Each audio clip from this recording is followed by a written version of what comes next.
రహదారుల్లో యమపాశం ప్రాణాల మీదకు తెస్తున్న చైనా మాంజా. ఒకే రోజు ముగ్గురికి తీవ్ర గాయాలు. గచ్చిబౌలి రోడ్డులో గాయపడ్డ సాఫ్ట్వేర్ ఇంజనీరు. ఉప్పల్ అండ్ తిరుమలగిరిలోనూ ఘటనలు. జగిత్యాలలో 4 ఏళ్ల బాలుడికి 20 కుట్లు. పోలీసులు అవగాహన కల్పిస్తున్న ఆగని దందా. చైనా మాంజా విక్రేత అరెస్ట్. ఎక్కడ అరెస్టు? విచ్చలవిడిగా అమ్ముతున్నారు. మీరు ఈ పేపర్లకు ప్రకటనలు వదిలేయి. సజ్జనార్ గారు, ఎక్కడైతే బస్తీలు ఉంటాయో, మాస్ ఏరియాలు ఉంటాయో, పోలీసులు ఇప్పుడు ఖాళీగానే ఉన్నారు కదా, అందరు వెళ్ళిపోయారు కదా, హైదరాబాద్ను వదిలిపెట్టి పక్క రాష్ట్రానికి పోయారు కదా, ఖాళీగానే ఉంటారు కదా.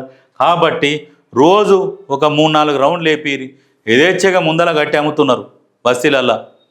మీరేమో కేసులు చేస్తాం, పట్టుకున్నాము, 7 లక్షల సరుకు. 7 లక్షలు కాదు, ప్రతి ఏరియాలో దొరుకుతుంది ఇటువంటి 7 లక్షల సరుకు. ప్రతి బస్తీలో, ప్రతి కాన్స్టిట్యున్సీలో ఒక్కొక్క బస్తీలు ఉంటాయి. కార్పొరేషన్ ఇప్పుడు కార్పొరేటర్లు ఉంటారు కదా ఆ ఏరియాలోనే మీకు 10 లక్షల మాంజా దొరుకుతుంది. ప్రతి ఏరియాలో ఉన్నది. మీరు గివి పట్టుకోర్రి. ఎందుకంటే ఒక ప్రాణం పోతే రాదు. సైకిల్ మీద పోతుంటారు, బండ్ల మీద పోతుంటారు, దానికి ఒక సీక్ కట్టుకోర్రి. బండికి ఇట్లా రక్షణ కోసం, ప్రొటెక్షన్ కోసం. పుణ్యానికి రాదు కదా, పుణ్యానికి ఇస్తే సరే మీరు బండికి ఫిట్ చేస్తే వచ్చి ఫిట్ చేయించుకుంటారు. ఇప్పుడు అది లేదు. ఎంతసేపటికి మీ అంతలో మీరు రక్షణ కోసం పెట్టుకోరంటే అవతలని మాంజా ఆడకరా నాయన అంటే సరిపోతుంది కదా. అది మామూలు దారంతో ఎగిరేసుకుంటే కాదా పతంగులని? మాంజాతోనే కట్ చేయాలన్నా? ఈడు మాంజా వాడు మాంజా వేస్తారు. 2 మాంజాలు కట్ అయితే రోడ్డు మీద పడితే ఇంకొన్ని గొంతు కట్ అవుతుంది. 20 కుట్లు పడ్డాయి. ఎందుకంటే వాళ్ళు పండుగ రోజు కూడా పని మీద బయట తిరుగుతున్నారంటే అర్థం చేసుకోరు. అంటే వాళ్లకు లేదు కాబట్టి రోడ్లు ఎక్కి తిరుగుతున్నారు. జొమాటో వాళ్ళు, స్విగ్గీ వాళ్ళు. మీరు పతంగులు ఎగిరేసుకుంటే మీరేమో వాళ్ళకి ఆర్డర్లు పెడతారు, వాళ్ళేమో మీకోసం వస్తుంటే ఈ మాంజాలతో గొంతులు కట్ చేయించుకుంటారు.